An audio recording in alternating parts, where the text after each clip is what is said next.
पहला तो यह है कि ये आरएसएस का आज से नहीं, पुराने ज़माने से उनका एक एजेंडा रहा है। नू हिंसा पूरा प्लान था। नू को ही टारगेट करा गया जहाँ पे मुस्लिम पॉपुलेशन ज़्यादा थी। कि एक तो पहले हथियार लहराते हुए बदमाश, मैं बदमाश कहूँगा, वहाँ जाते हैं, प्रशासन मुख दर्शक बनी रहती है। अनिल विज का ये कहना था कि हमारे पास इंफॉर्मेशन ही नहीं पहुंची, कहानी पहले से पहले रची जा चुकी थी। इनको बताते हैं ना कि डिजिटल मीडिया देखिए, आप गोदी मीडिया देखते हो, देखिए चलती है। विधानसभा चुनाव आप लिख करके रख लीजिए कि भारतीय जनता पार्टी वहां पे हारेगी। निठल्लापन सरकार का, नाकामयाब सरकार, और बहुत सी जगह पे, एक जगह मोनू मानेसर नहीं है, बहुत सी जगह उत्तर प्रदेश के अंदर एक यति नरसिम्हानंद नाम का आदमी घूमता, दिन भर उसका बयानबाजी के जहर उगलना है। तो आप देखिए नू के अंदर हिंसा से पहले आप देखिए मणिपुर के अंदर कैसा केरोसिन छिड़का हुआ है कि वहां पर भी दंगा फसाद था, यहाँ पर भी दंगा फसाद था, वहां पर भी गाड़ियां जल रही थी, वहां पर भी गाड़ियां जल रही थी। आपकी मीडिया है वही नहीं दिखाती आकर के, सच्चाई कहाँ दिखाती? कुछ आप जैसे 2, 4, 5, 10 यूट्यूबर्स हैं जो आकर के ये सच्चाई दिखाते हैं सामने से। नमस्कार, आप देख रहे हैं द कंटाप, हमारे साथ हैं सैयद जवाद। आपका स्वागत है। बहुत बहुत शुक्रिया आपका मां साहब। ये आप राजनीतिक विश्लेषक हैं और तमाम टीवी चैनलों पे आजकल आप देखते होंगे कि जवाद साहब जो हैं बहुत ही यंग और एनर्जेटिक हैं। इनके शोज़ काफ़ी अभी हिट हो रहे हैं। सबूई खान का प्रकरण आपने देखा होगा अभी हालिया दिनों में, जिसमें ये जैसे सबूई खान हिंदू मुसलमान करना शुरू करती हैं तो उनको एक तगड़ा सा मैसेज देके ये शो को क्विट करते हैं। उसके बाद ये बाहर आते हैं और एक संदेश देते हैं कि आप मुद्दे की बात कीजिए, आप तरक्की की बात कीजिए, देश की खुशहाली की बात कीजिए, रोजगार की बात कीजिए। हिंदू मुस्लिम अगर करेंगे तो मैं डिबेट में शामिल नहीं होगा, जो बहुत ही हिट हुआ था और इनसे इनकी छवि जो है बहुत बेहतर हुई है। आज बात करेंगे तमाम मुद्दे पे। हमारे साथ जवाद साहब। बहुत बहुत शुक्रिया आपका मां साहब। ये बताइए, आजकल जो हालात हैं हिंदुस्तान के, अभी नू का वाकया देखिए, या यूपी चले चलिए, हरियाणा से आपको लेके चलता हूँ, मुजफ्फरनगर चले चलिए, जो भी चीज़ें हो रही हैं, क्या ये 24 को इस तरह बनाने का ये सही तरीका है? नहीं, देखिए आपके एक सवाल में 3 सवाल हैं और मैं 3 तरीके देखता हूँ। देखिए पहला तो यह है कि ये आरएसएस का आज से नहीं, पुराने ज़माने से उनका एक एजेंडा रहा है। वो अपने एजेंडे के तहत काम कर रहे हैं और मैं जो हूँ भारतीय जनता पार्टी को एज ए पॉलिटिकल पार्टी ज़्यादा मैं आरएसएस का एक विंग मानता हूँ और जो उसकी हकीकत दर हकीकत सच्चाई है। नू हिंसा पूरा प्लान था। आपने देखा किस तरीके से पूरा एक जो है वो षड्यंत्र रचा गया और ख़ास तौर से नू को ही टारगेट करा गया जहाँ पे मुस्लिम पॉपुलेशन ज़्यादा थी। और जो सियासी आप देख रहे हैं आज की डेट में 2024 का नैरेटिव है, उससे पहले मध्य प्रदेश, राजस्थान और छत्तीसगढ़ के चुनाव भी सामने हैं और वो बॉर्डर एरिया है राजस्थान का, क्यों आने वाले वक्त में जो है चुनाव भी होने जा रहे हैं। तो पूरा एक सियासी पसमंजर, एक सियासी खेल रचा गया और उस पे जो है पे आज जो एक्शन है, जो प्रतिक्रिया आ रही है, जो वहाँ से खबरें आ रही है, उसमें देखिए कितना टेक्निकली आप चेंज देखिएगा कि एक तो पहले हथियार लहराते हुए बदमाश, मैं बदमाश कहूँगा, वहाँ जाते हैं, प्रशासन मुख दर्शक बनी रहती है और आज देखिए वहाँ धारा 144 लगा दिया गया। मतलब पहले कार्रवाई कीजिए, उसके बाद से लिपापोती कर दीजिए। देखिए एक बहुत बड़ा शासन और प्रशासन के बीच कम्युनिकेशन गैप था। जब पहली बार हिंसा हुई तो उस हिंसा के अंदर मनोहर लाल खट्टर और अनिल विज जो गृह मंत्री थे, अनिल विज का ये कहना था कि हमारे पास इंफॉर्मेशन ही नहीं पहुंची। कितना बड़ा स्टेटमेंट और कितना बड़ा कम्युनिकेशन गैप है। तो इट मींस कहानी पहले से पहले रची जा चुकी थी। इनको बताते हैं ना कि डिजिटल मीडिया देखिए, आप गोदी मीडिया देखते हो, देखिए चलती है। देखिए क्या है, आपको पता होगा हरियाणा में सरकार जो है भारतीय जनता पार्टी के पास पूर्ण बहुमत की नहीं है और मैं एक जगह बैठा हुआ था, वहाँ ये बात हो रही थी कि हो सकता मध्य प्रदेश, राजस्थान, छत्तीसगढ़ चुनाव के बाद जो है सरकार हो सकता गिर जाए भारतीय जनता पार्टी की। ये भी न्यूज़ है। तो हो सकता उसलिए भी ये पूरा खेल षड्यंत्र रचा गया हुआ, क्योंकि वहाँ पे पूर्ण बहुमत की सरकार भारतीय जनता पार्टी के साथ नहीं है और जेजेपी के साथ है और जेजेपी भारतीय जनता पार्टी के अगेंस्ट में लड़ रही थी। और आने वाले वक्त में आपको पता है हरियाणा के अंदर बहुत ज़बरदस्त हालात जो है, माहौल जो है भारतीय जनता पार्टी के पक्ष में नहीं बना हुआ है। आपको पता है किसान आंदोलन का एक सबसे बड़ा मूवमेंट था जो वहाँ पर आपने भी शायद कवर करा जाकर, कितनी भारी नाराज़गी थी। उसके बावजूद आपको पता है आज जो मौजूदा सरकार है उसकी स्थिति ठीक नहीं है। 10 विधानसभा की सीटें जो हैं, लोकसभा की सीटें जो हैं आती हैं हरियाणा से, 10 में से मुझे लगता है 2 या 3 सीटों पे भारतीय जनता पार्टी जीत सकती है आज की मौजूदा स्थिति, वरना बहुत बुरी तरीके से हाल है। और विधानसभा चुनाव आप लिख करके रख लीजिए कि भारतीय जनता पार्टी वहाँ पे हारेगी।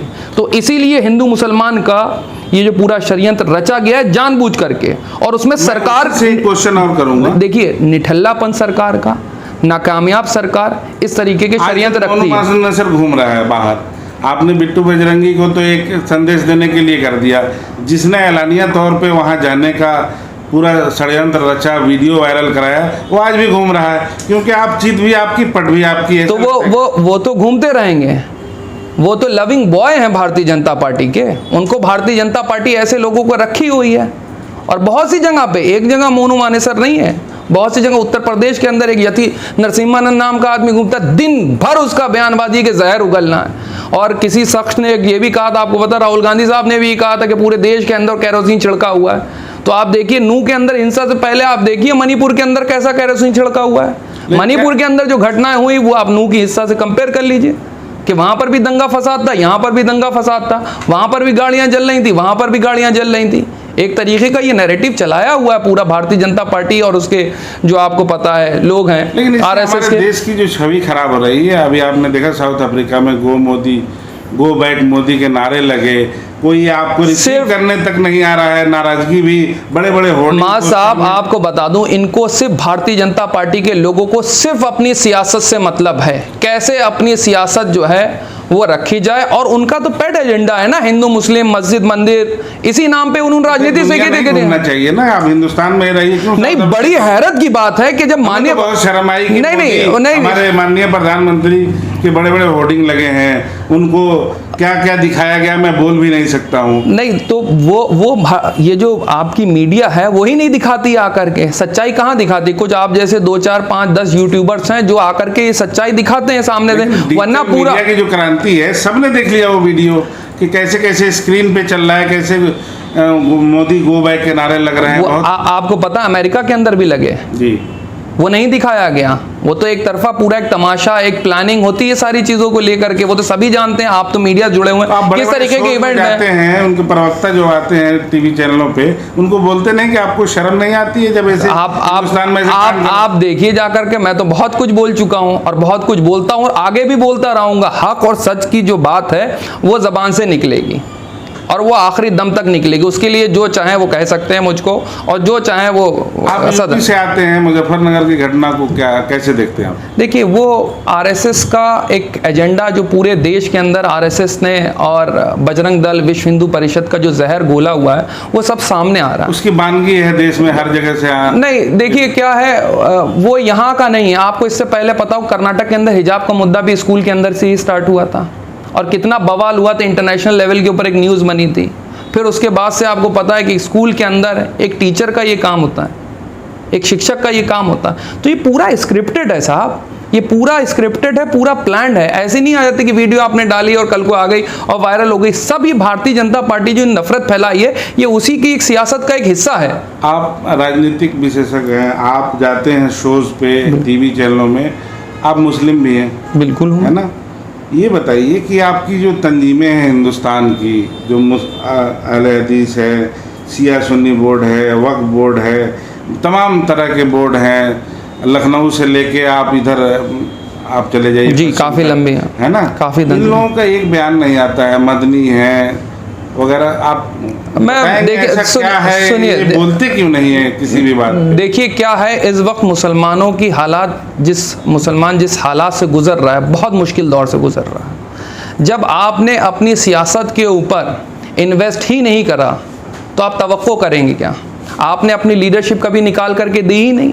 आपने अपनी, अगर आपको एजुकेशन पे खर्च करना तो आपको बेसिक इंफ्रास्ट्रक्चर बनाना पड़ेगा, नहीं बनाना पड़ेगा? स्कूल में बैठने के लिए आपको जगह चाहिए होगी, नहीं चाहिए? जब आपकी सियासत आपकी विरासत है, जब आपने अपनी विरासत को छोड़ दिया तो आपने अपनी सियासत को छोड़ दिया। आप अपनी सियासत पे इन्वेस्ट करिए ना।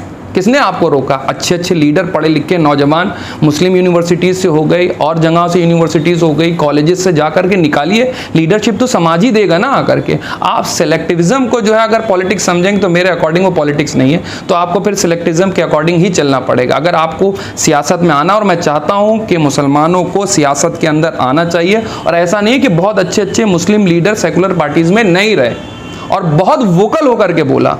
एक नहीं, तमाम जगह पे हुआ बोला। क्या? आजम खान बहुत वोकल थे, तो उनका क्या हश्र हुआ दुनिया ने देखा? नहीं, वो तमाम, अब आजम खां का एक का कहाँ एग्जाम, आप आजम खां को ले रहे हैं, मैं तो तमाम लोगों की बात करूंगा। आप चले जाइए इरफान सोलंकी, फिर उधर महाराज चले जाइए नवाब मलिक, उसके बाद आप चले जाइए मुजफ्फरनगर के जो विधायक थे उनके साथ भी हुआ, तमाम जगह पे मुस्लिम। उसके बाद मुख्तार अंसारी का तो हमने देखा, अफजाल अंसारी साहब के ऊपर देख लीजिए, तमाम जगह पे है। देखिए, मुसलमानों को ये तो हो सकता है ये बोल दिया जाए कि तुम नौकरी करो, अच्छी करो, लेकिन सियासत मत करो।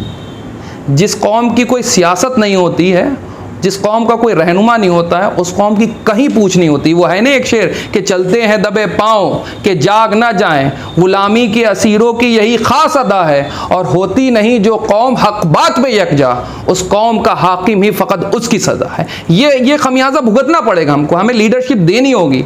अगर हम लीडरशिप देंगे तब जाके हमारे मुस्तकबिल के ऊपर कुछ चर्चा हो सकती है, अदरवाइज नहीं हो सकती। देखिए, माइनॉरिटी का बजट काटा गया, नहीं काटा गया, तो बोलेगा कौन?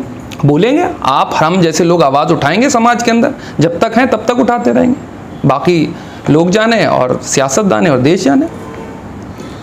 चलिए, एक आखिरी सवाल है आपसे। इमरान प्रतापगढ़ी आज के दौर में आगे बढ़ते हैं, उनको एक पद मिलता है, एमपी बनाए जाते हैं, बहुत सारे मुस्लिम लोग ही उनकी पैर भी खींचते हैं, मैंने भी देखा। तो उनको क्या देखते हैं? वैसे आपने यंग लीडरशिप की बात की, मुसलमान आए आगे लीडरशिप में अपना हिस्सेदारी करें, लेकिन जब ऐसे लोग अगर आगे बढ़ते हैं तो पीछे टांग खींचने वाले नहीं। अफसोस ये है, इमरान प्रतापगढ़ी साहब सदन में जिस तरीके से अपनी आवाज़ रख रहे हैं, जिस तरीके से देश की आवाज़ रख रहे हैं, माइनॉरिटीज़ की आवाज़ रख रहे हैं, मुझे लग रहा है बहुत अच्छी रख रहे हैं और बहुत मजबूती के साथ रख रहे हैं। लेकिन अफसोस के साथ यही कहना पड़ता है कि अपनी ही कौम के लोग कभी अपने लोगों को कुर्ता खींचने लगते हैं। ये प्रॉब्लम है, इस प्रॉब्लम के ऊपर हमें बैठना चाहिए, अपनी आपसी संवाद को बढ़ाना चाहिए, डिस्कशंस करना चाहिए। आप बताइए कितनी जगह पे होता है कि हम लोग सियासी पॉलिटिकल इश्यूज़ पे 1, 2 घंटा, 3 घंटा निकालें, कभी हफ्ते में, महीने में 3 बार चर्चा हो कि हमारे बेसिक मुद्दे क्या हैं, कि हमारे एजुकेशन सिस्टम कैसे हैं, हमारे यहाँ हॉस्पिटल्स हैं या नहीं हैं, हमारे यहाँ बैंक्स हैं या नहीं आसपास। की बेसिक बुनियादी इशू हैं। आप रहिए मौज मस्ती में, क्या फ़र्क पड़ता है, लेकिन जो सियासी मुद्दे हैं वो आपको उठाना पड़ेंगे, तभी कौम जा कर के आगे बढ़ेगी। अदरवाइज़ हम और आप चर्चा करते रहेंगे, कोई हल नहीं होने वाला, क्योंकि हमारी सियासत ही नहीं है।